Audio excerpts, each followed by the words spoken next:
नमस्कार नमस्कार नमस्कार। रिपोर्टर दीदी की क्लास में आप सबका एक बार फिर से स्वागत है। जैसा कि आप सब जानते हैं कि अनुवाद की जो बातचीत हम कर रहे थे उसकी शुरुआत हो चुकी है। परिचय आपको दिया जा चुका है, भूमिका आपको बताई जा चुकी है। अब जो इससे आगे की बात है आज हम वो करेंगे।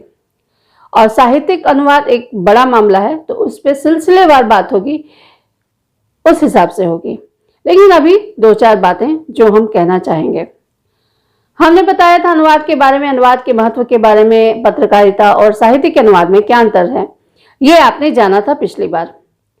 अब आज आप जानिए कि अनुवादक अगर किसी हिंदी समाचार पत्र में काम कर रहा है और निश्चित रूप से अगर कोई रिपोर्टर काम कर रहा है और कोई नया बच्चा है जो कि नया इस क्षेत्र में आया है, तो वो मानसिक रूप से तैयार नहीं है। ऐसी स्थिति में जब वो अखबार में काम कर रहा है या किसी भी मीडिया में काम कर रहा है, कहीं भी काम कर रहा है, तो उसके लिए काम करना बहुत मुश्किल होता है। ये हमने आपको बताया था, क्योंकि उसे अंग्रेजी में मूल सामग्री का अनुवाद करना होता है। और जो अनुवादक हैं वो इस भ्रम का शिकार रहते हैं कि अंग्रेजी का काम चलाओ ज्ञान अगर उनको हो गया और हिंदी कुछ अच्छी जान ली उन्होंने, तो और क्या चाहिए। बस अनुवादक अच्छा होने के लिए तो इतना ही काफी है। गलतफहमी है आपकी।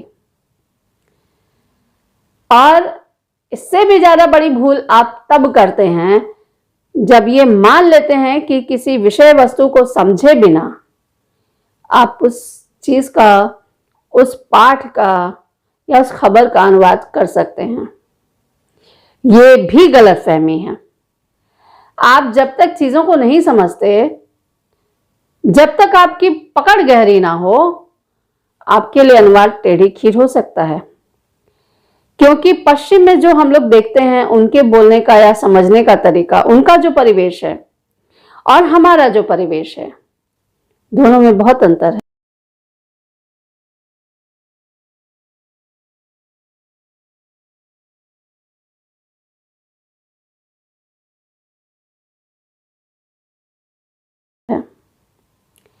लेकिन अंधानुकरण ऐसा है कि वहां सर्दी पड़ती है तो कोट पहना जाता है, हम मई में भी कोट पहन के घूमते हैं, ये बगैर समझे कि वो अपनी जलवायु के कारण पहनते हैं। भारत में कोट की जरूरत नहीं है, वहां एक कुर्ता पजामा काफी है। ऐसे ही जब हिजाब या इन चीजों की बात की जाती है तो ये परंपरा है। लेकिन आप अरब देशों की जलवायु को देखिए तो वहां पे सूखी हवा बहुत रहती है, तो ये जलवायु एक बड़ा कारण थी जो कि आज परंपरा में ढल चुकी है। ये निश्चित रूप से ये अलग मामला है, इस पर हम बात नहीं करेंगे, ये एक जानकारी थी। हर भाषा का अपना व्याकरण होता है और उस व्याकरण के कारण जो वो भाषा है, उस भाषा की जो रचना होती है, जो वाक्य रचना होती है, वो बहुत अलग होती है। जिस तरह से आप हिंदी में लिखते हैं या वाक्य बनाते हैं, आप उसी तरह से जो वाक्य हैं वो बांग्ला में, अंग्रेजी में या किसी और भाषा में नहीं बना सकते हैं। आपको इस अंतर को समझना होगा। और अलग अलग भाषा में अलग अलग मुहावरे होते हैं, लोकोक्तियां होती हैं, वाक्यांश होते हैं, उनका उपयोग होता है अनुवाद में। आप जब उसको लेकर शब्दानुवाद करने चलते हैं तो बहुत गड़बड़ी हो जाती है। तो जब आप अनुवाद कर रहे हो, मैंने पहले भी बताया, पिछले एपिसोड में मैंने बताया था कि आपको शब्द अनुवाद ना करके भाव को पकड़ने की कोशिश करनी चाहिए। और अभी तो ऐसा है कि एक भाषा के कई सारे शब्द दूसरी भाषा में समाहित हैं। अंग्रेजी के कई शब्द हिंदी ने लिए तो हिंदी के कई शब्द अंग्रेजी के पास हैं। तो ऐसा होता है कि वो बोलचाल की भाषा में रच बस जाते हैं और आप उनको अलग नहीं कर सकते हैं। इसलिए भाषा का ज्ञान बहुत जरूरी है। तो भाषा का ज्ञान, विषय वस्तु का ज्ञान और लोकोक्तियों, जो मुहावरे हैं, उनका ज्ञान, ये बहुत ज्यादा जरूरी है। अगर आप ऐसा नहीं करेंगे तो संभव है कि आप जो कर रहे हैं उसका फायदा आपको नहीं होगा, बल्कि आप जो कर रहे हैं वो बिल्कुल गलत होगा। उदाहरण के लिए मान लीजिए कि अनुवादक अगर कोई अंग्रेजी भाषी व्यक्ति है, ठीक है, और उसे अंग्रेजी का अच्छा ज्ञान है, लेकिन वो नहीं जानता है कि हिंदी क्या है, और हिंदी वो उतनी ही जानता है जितनी उसने किताबों में पढ़ी है, तो क्या होगा? जो मूल में जो चीजें हैं वो उन चीजों को कभी नहीं समझेगा। यही कारण है कि फेसबुक या गूगल पे आप जो अनुवाद देखते हैं उसमें इतनी अशुद्धियां इसी वजह से होती हैं, क्योंकि वो हिंदी का किताबी ज्ञान रखते हैं। यही किताबी ज्ञान मैंने तब भी देखा है जब हमारे पास विज्ञप्तियां आती हैं, खास तौर से कमर्शियल विज्ञप्तियां आती हैं, उसमें बड़ी गड़बड़ियां होती हैं। ऐसी हिंदी होती है कि देख के आपको सिर पीटने का मन करेगा। तत्सम का अर्थ क्लिष्ट नहीं होता। इसलिए हो सकता है कि उदाहरण के लिए कई ऐसे शब्द हैं जो कि एक दूसरी भाषा के, हम अंग्रेजी की ही बात करें तो कवायद है, कयास है, ऐसे शब्द हैं जो उसने कभी सुने ना हो। प्रातः, सूर्य, चंद्र, मतलब इस तरह के जो शब्द हैं उन्हें सुने ना हो। ऐसी स्थिति में जब वो अनुवाद करने जाएगा तो बड़ी गड़बड़ करेगा। तो भाषा को जानना तो बहुत जरूरी है। आप अपनी मातृभाषा को जानिए, जो आपकी लक्ष्य भाषा है वो जानिए, और किताबी ज्ञान अगर करेंगे तो ये नुकसान आपके लिए है। मातृभाषा में आप अगर मूल रूप से लिखते हैं, और ऐसे मातृभाषा में लिखने वाले लेखक भी अगर किताबी शब्दों का उपयोग करते हैं, तो आप देखिएगा वो जो भी लिखते हैं वो बहुत नीरस हो जाता है, उसे पढ़ने का मन नहीं करता। लेकिन जो अच्छा लेखक होता है वो बोलचाल के आम शब्द भी लेता है, उसे सरल बनाने की कोशिश करता है, कई बार जानबूझ के करता है, कई बार ऐसे आ भी जाते हैं। लेकिन एक बात है कि अगर आप बोलचाल के शब्दों को जब लेते हैं तो ये बहुत अच्छा हो जाता है, बहुत उसे समझना बहुत आसान हो जाता है, वो बहुत रोचक हो जाती है।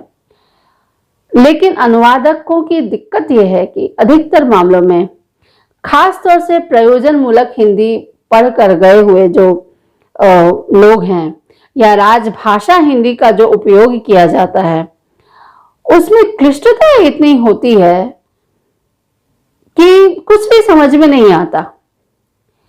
क्या ये जरूरी है? तत्सम शब्दों का अर्थ रखते हुए क्या हिंदी को सरल नहीं किया जा सकता? इस पर काम करने की जरूरत है और इसको समझने की जरूरत है। और ये आप जब उस चीज को पढ़ते हैं तो आपको समझ में आ जाता है कि ये जो लिखा गया है वो एकदम ऐसा है कि उसे आप आसानी से समझ सकते हैं कि वो बिल्कुल किताबी है। तो अब सवाल है कि हम अनुवाद कैसे करें। आज हमने इस बारे में आपको एक छोटी सी भूमिका आज और दे दी कि एक अनुवादक के लिए क्या दिक्कतें हो सकती हैं और किन चीजों से बचना चाहिए। तो अनुवाद आप कैसे करेंगे और सही अनुवाद कैसे करेंगे, ये एक बहुत बड़ा मामला है। करिए कि एक तरह से हम अगर सोचें कि अनुवाद क्या है, तो अनुवाद ये है कि आप कही गई बात को ही दोबारा कहते हैं, लेकिन उस कही गई बात में आप जबरदस्ती अपनी बात नहीं घुसा सकते हैं। आप उस बात का अंदाज बदल सकते हैं, लेकिन जो मूल कथ्य है वो नहीं बदलना चाहिए। पुनः कथन, अनुवाद यानी पुनः कथन, अनु से ही आपका पुनः ये चीज आई है। तो अनुवाद का अर्थ ही है पुनः कथन, या किसी के करने या कहने के बाद कहना या करना, कहना या लिखना। मान लीजिए यदि आपने फूल नहीं देखा हो, ठीक है, या आपने हम अंग्रेजी की ही बात करें क्योंकि अंग्रेजी, बांग्ला या जो भी क्षेत्रीय भाषा है उनके अनुवाद की ही बात होती है। तो मान लीजिए अगर हमने उन चीजों को देखा ही नहीं है तो हम चीजों को पकड़ेंगे कैसे? ये बहुत मुश्किल काम है। तो अनुवादक को सिर्फ भाषा का ज्ञान नहीं होना चाहिए, बल्कि अपने आसपास की चीजों को और जिस भाषा में वो काम कर रहा है उस भाषा की संस्कृति, इतिहास, साहित्य, इन सब पे उसकी पकड़ होनी चाहिए, तब वो चीजों को पकड़ पाएगा। वरना वो शब्दानुवादी होकर रह जाएगा और वो किसी काम का नहीं होगा। जैसे भाषांतर और अनुवाद ऐसा है कि एक भाषा का जो प्रतीक है दूसरी भाषा के प्रतीक से अलग होता है। आपको ऐसा कुछ चुनना होगा अपनी भाषा से, जो मूल भाषा से लेकर लक्ष्य भाषा में जो प्रतीक आप चुने वो प्रतीक एकदम एक दूसरे के समकक्ष हो। मतलब अगर आप किसी के लिए गुलाब शब्द इस्तेमाल कर रहे हैं, तो आप जब उसका अनुवाद करेंगे तो आपको या तो वैसे ही शब्द लेने पड़ेंगे या फिर ऐसा कुछ लेना पड़ेगा जो कि उस शब्द के अर्थ के बिल्कुल करीब हो, बहुत मतलब उसके लिए समझना आसान हो। इसीलिए अनुवाद के लिए शब्दों का चयन हम जब करते हैं तो बहुत कठिन होता है। भावानुवाद में भी ये बात बहुत ज्यादा देखी जाती है कि शब्दानुवाद में आपने डिक्शनरी देखी, ये अंग्रेजी में इसको कहते हैं, हिंदी में ये कहते हैं, लेकिन आपको देखना होगा कि अनुवाद में ये देखना पड़ता है कि हम जिस चीज के लिए जिस शब्द का इस्तेमाल कर रहे हैं वो इस चीज के लिए है कि नहीं, ये अपनी बात को बता पा रहा है कि नहीं, हमने जिस शब्द को चुना है वो उस अर्थ को सामने ला रहा है कि नहीं। अगर ऐसा नहीं हो रहा है तो अर्थ का अनर्थ हो जाएगा।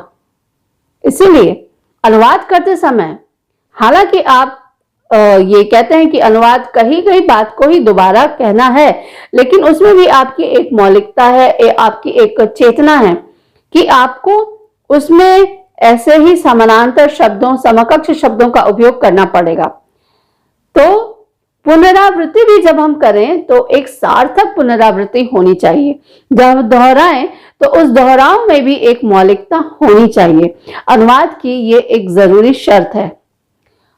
और ऐसा है कि आज के दौर में हम जब बात करते हैं कि अनुवाद का जो महत्व है वो निश्चित रूप से पहले से तो हुआ ही है, क्योंकि पहले साहित्यिक कृतियों का अनुवाद होता था, लेकिन आज खबरों का अनुवाद होता है, काफी सारी चीजें हैं, लेख हैं, फीचर्स हैं, इन सब का अनुवाद होता है।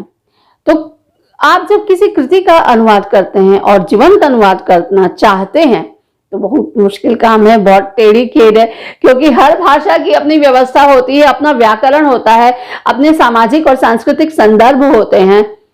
तो ऐसा भी होता है कि आप जो लिख रहे हैं कि उस भाषा में, जिस भाषा में आप अनुवाद कर रहे हैं उस भाषा में उसका समानार्थी शब्द हो ही ना।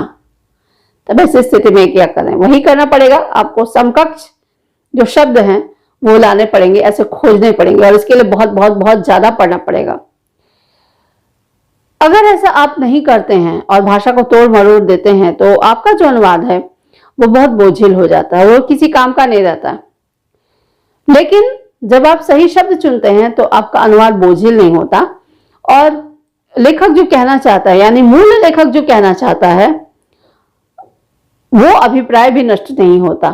तो शब्दों का चयन, परिवेश का ज्ञान, साहित्य संस्कृति का ज्ञान और गहराई को समझना कि क्या बात क्या कही जा रही है, कृति को समझना, मूल विषय वस्तु को समझना, ये बहुत ज्यादा जरूरी है। अब कहिए कि अनुवाद किस तरह के होते हैं, तो एक शब्दानुवाद होता है, ये हमने आपको बताया, यानी आपने एक शब्द पकड़ लिया और शब्द को पकड़ पकड़ के आप अनुवाद कर रहे हैं। लोग कहते हैं कि ये आदर्श अनुवाद होता है जिससे आप अर्थ को पकड़ते हैं, लेकिन कई बार नहीं भी होता है।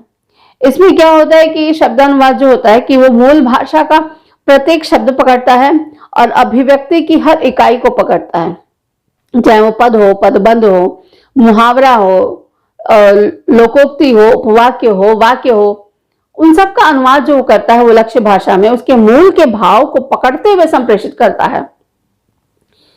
लेकिन अनुवाद ना तो मूल पाठ की अभिव्यक्ति इकाई को छोड़ सकता है और ना ही अपनी ओर से कुछ जोड़ सकता है। अनुवाद का यह गणित ज्योतिष, विज्ञान, विधि, साहित्य सब पे लागू होता है, सबके अनुकूल होता है। इसके बाद आता है भावानुवाद, शब्दानुवाद के बाद, जिसमें एक एक शब्द को पकड़कर अनुवाद करने की कोशिश की जाती है, उसके अर्थ को सामने रखने की कोशिश की जाती है। इसके बाद होता है भावानुवाद। हम जैसे लोग भावानुवाद ही करते हैं, क्योंकि एक एक शब्द को पकड़ना खास तौर से पत्रकारों के लिए ये बहुत नामुमकिन सी चीज है। ये तब आप करते हैं जब आप फीचर लिख रहे होते हैं, आपके पास बहुत सारा समय होता है। खबर लिखते समय तो शब्दानुवाद बिल्कुल भी संभव नहीं होता। इसके बाद जो भावानुवाद होता है उसमें क्या होता है कि हम लोग पूरी खबर को पढ़ते हैं, पूरा जो भी पार्ट है उसको पढ़ते हैं और उसका जिस्ट निकालते हैं, उसका सारांश निकालते हैं और उसी के हिसाब से हम लोग अनुवाद करते हैं। उसमें भाव, अर्थ और विचार पे ज्यादा जोर दिया जाता है, हर एक शब्द पर नहीं। शब्दानुवाद क्या है कि आप एक एक शब्द को पकड़कर अनुवाद कर रहे हैं, एक एक शब्द का अर्थ खोज रहे हैं। भावानुवाद हो गया कि आप भाव को पकड़ रहे हैं, आप पूरी कृति को पढ़ रहे हैं, पूरा पाठ पढ़ रहे हैं और फिर उसके भाव को पकड़ते हुए जो भी आपकी लक्ष्य भाषा है उसमें आप उसे अनुदित करते हैं। लेकिन होता यह है कि जब हम भावानुवाद करते हैं तो उसमें प्रत्येक शब्द, पद या वाक्यांश का भी पूरी तरह तिरस्कार नहीं किया जाता है, उपेक्षा नहीं की जाती है। आपको ये ध्यान रखना होगा कि आप भाव को पकड़ रहे हैं, लेकिन आप जिस पद को पकड़ रहे हैं, जिस पद्यांश को पकड़ रहे हैं या जिस चीज को पकड़ रहे हैं, खबर में ही किसी चीज को पकड़ रहे हैं, वहां जो कहना चाहता है बात वही कही जाए। भावानुवाद का मतलब छूट लेना बिल्कुल नहीं है। आपको भावानुवाद में भाव पकड़ना है, शब्द नहीं पकड़ने हैं, लेकिन जो मूल कथ्य है वो तो पकड़ना है और पद को पकड़ते हुए ही पढ़ना है। मतलब शब्दानुवाद का विकल्प है, लेकिन ऐसा कोई विकल्प नहीं है कि मतलब सब आपको छोड़ ही देना है। तो एक ये चीज है, शब्दानुवाद हुआ, शब्द प्रति शब्द आप पकड़ते, एक एक शब्द को पकड़ते हैं। भावानुवाद, आपने पूरी चीज पढ़ ली, आपने उसको फिर भावानुवाद उसके भाव समझे, फिर भी उसमें आप पद को लेकर पढ़ते हैं, भाव समझे, आपने जो चीज पढ़ी उसका भाव समझा, उसके बाद उस कथ्य को रखते हुए आप अनुवाद करते हैं। इसमें आपको छूट नहीं मिल सकती है। इसके बाद आता है सारानुवाद। सारानुवाद क्या होता है? सारानुवाद ये होता है कि ये बहुत संक्षिप्त होता है, बहुत ज्यादा संक्षिप्त होता है और ये ऐसा होता है कि खबर लिखते समय या कभी आपने भाषण दिया होगा या विचार गोष्ठियां होती हैं या कई बार संसद के बाद विवाद में भी सारानुवाद की जरूरत पड़ती है। दरअसल अनुवाद एक प्रक्रिया है, एक प्रोसेस है जिसके द्वारा हम एक पाठ की सामग्री दूसरे भाषा में लेके जाते हैं। जिस भाषा में सामग्री उपलब्ध है वो मूल भाषा होती है और जिस भाषा में आप ले जा रहे हैं वो लक्ष्य भाषा है। यानी जिस भाषा का अनुवाद जिसका कर रहे हैं वो होती है मूल भाषा और जिस में कर रहे हैं वो होती है लक्ष्य भाषा। तो अनुवाद में इन चीजों का बहुत ज्यादा महत्व है और इसके बाद हम आपको आगे बढ़ते हैं, बताते हैं अनुवाद में किस तरह से मुश्किल होती है। कि ये हमने आपको जो बताया कि भावानुवाद है, सारानुवाद है और बहुत ज्यादा आपको सजग होने की जरूरत है, बहुत ज्यादा आपको सावधान होने की जरूरत है। ये नहीं कि आपने कुछ भी कर लिया और आपका बस ये हो गया, इसके बाद आपको कुछ भी नहीं करना है। नहीं, ऐसे नहीं होता है। तो आपको क्या करना है, आपको निर्भर करता है कि आपके पास कितना समय है और आप किस चीज का अनुवाद करें, इस पे भी निर्भर करता है। अगर आप कविता कर रहे हैं तब तो भाई भावानुवाद में भी आपको कविता के हर छंद को, हर पद को पकड़ने की जरूरत होगी। अगर शब्दानुवाद कर रहे हैं तब आपको बहुत बहुत ज्यादा सजग होना पड़ेगा। हमेशा एक डिक्शनरी, जब भी आप अनुवाद करें एक डिक्शनरी रखें। ऑनलाइन भी आजकल बहुत सारी सुविधाएं हैं तो ऑनलाइन भी बहुत काम होता है, लेकिन ऑनलाइन मान लीजिए अगर आपका नेट खराब गया तब आप क्या करेंगे, तो ये बहुत परेशानी होती है कि क्या हम कैसे करेंगे। और अनुवाद की जो प्रक्रिया है उस पर अगर हम बात करें तो अनुवाद की प्रक्रिया 3 चरणों में होती है। यानी आपके 3 चरण होते हैं। पहले क्या करेंगे आप, आपके पास जो भी पाठ आया उसको पढ़िए, अच्छी तरह समझिए। जैसे परीक्षा में क्वेश्चन पेपर आता है तो आप प्रश्न पत्र समझते हैं तो तुरंत लिखना तो नहीं शुरू करते हैं, वैसे ही अनुवाद के लिए अगर आपके पास अगर कोई पाठ आता है तो पहले उसको पढ़िए, जो उसकी मूल सामग्री है उसको समझिए, उसका विश्लेषण कीजिए, उसका फिर अंतरण कीजिए और उसके बाद पुनर्गठन कीजिए अपने हिसाब से। स्रोत भाषा जो आपकी यानी जो मूल भाषा होती है उसका जो पाठ होता है उसकी जब सही तलाश करते हैं हम, उसका जब हम सही अर्थ निकालने जाते हैं तो क्या होता है कि उसके बाद हम उस अर्थ को निकाल के ऐसा करते हैं कि वो लक्ष्य भाषा में ले जाने की कोशिश करते हैं। यानी कम से कम अंतर हो समझ में, कम से कम अंतर हो अर्थ में और समानार्थी होना चाहिए, स्वाभाविक लगे। मान लीजिए हमने आपको कोई पाठ दिया, आपने अनुवाद कर ही दिया, ठीक है। शब्दानुवाद देखा जाए तो इस भाषा का एक शब्द का अर्थ दूसरी भाषा में किया, लेकिन निर्भर करता है कि ये हमने जो शब्द चुना, हमने जिस पाठ के लिए जिस चीज को चुना, क्या दूसरे लक्ष्य भाषा में वो चीज जाके वहां पे सूट कर रही है।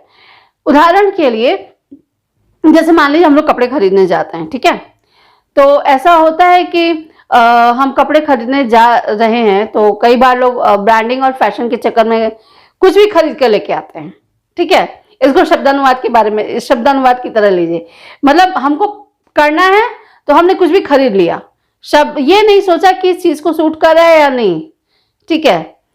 और एक हुआ कि हमने खरीदा लेकिन हमने देखा कि ये हम पर सूट करेगा कि नहीं, ये हम पर अच्छा लगेगा कि नहीं, तो ये जो चीज है कि हम पे अच्छा लगेगा कि नहीं, उसी तरह आपका, आप जो लिख रहे हैं, आप जो बोल रहे हैं, उस पाठ में जो कहा गया है उस पे सूट करेगा कि नहीं, ठीक है। मान लीजिए हमने एक नील परिधान बीज सुकुमार ऐसा कुछ किया, एक प्रसाद जी की पंक्तियां हैं, हम के ब्लू स्काई, ये स्काई वो स्काई अगर हम करने गए और उसमें अगर अर्थ आ गया, अगर वो चीजें आपने पकड़ ली तब तो बहुत अच्छा है।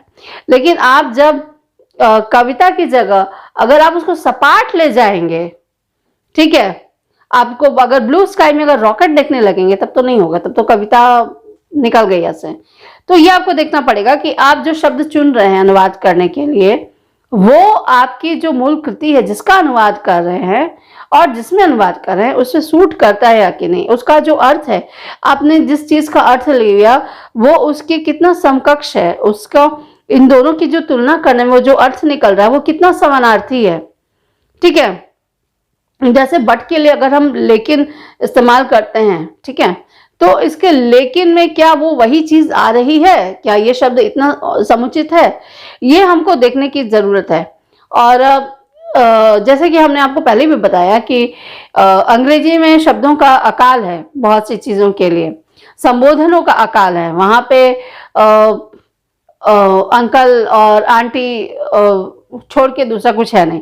हमारे यहाँ मौसा, चाचा, मौसी, बुआ, मामी, ये दुनिया भर के रिश्ते नाते संबोधन है। भारत में निश्चित रूप से संयुक्त परिवार की परंपरा है। तब ऐसी आप स्थिति में मान लीजिए जब अंग्रेजी में अंकल और वो चाचा है, और तो आप वो कैसे समझाएंगे आप, ठीक है, क्योंकि यहाँ तो मामा भी अंकल है और चाचा भी अंकल हैं, तो आप इसको कैसे समझाएंगे।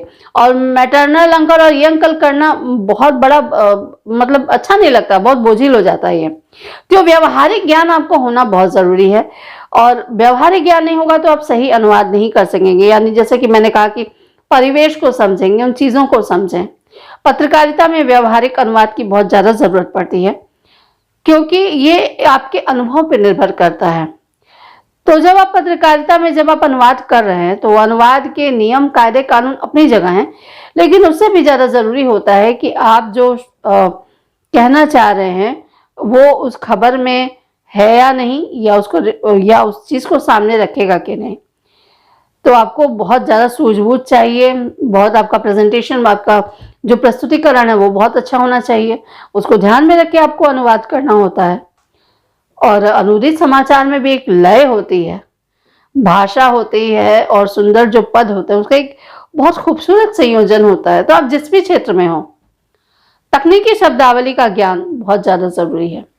तकनीकी शब्दावली का ज्ञान किए बगैर कुछ भी नहीं संभव है। तो सटीक अनुवाद की बात करेंगे हम, बाद में विस्तार में बात करेंगे। इसमें थोड़ा सा आप ये समझ लीजिए, क्योंकि सटीक और सहज अनुवाद के लिए आपको दोनों भाषाओं में क्या गड़बड़ियां हैं, क्या सही है, क्या नहीं है, सबकी जानकारी होनी चाहिए, और स्थान भेद पता होना चाहिए, क्योंकि जगह बदल जाने से बहुत कुछ बदल जाता है। जगह बदलने से सूर्य के उगने का समय बदल जाता है, तो निश्चित रूप से काफी सारी चीजें बदल जाती हैं।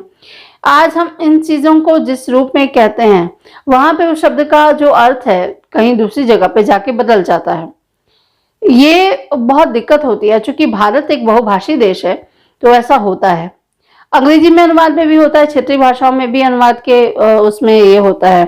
जैसे उदाहरण के लिए बाल हिंदी का बहुत सामान्य शब्द है, लेकिन जब आप पूर्वोत्तर राज्यों में जाएंगे या बंगाल में ही अगर जाएंगे तो बाल शब्द अच्छा नहीं माना जाता है।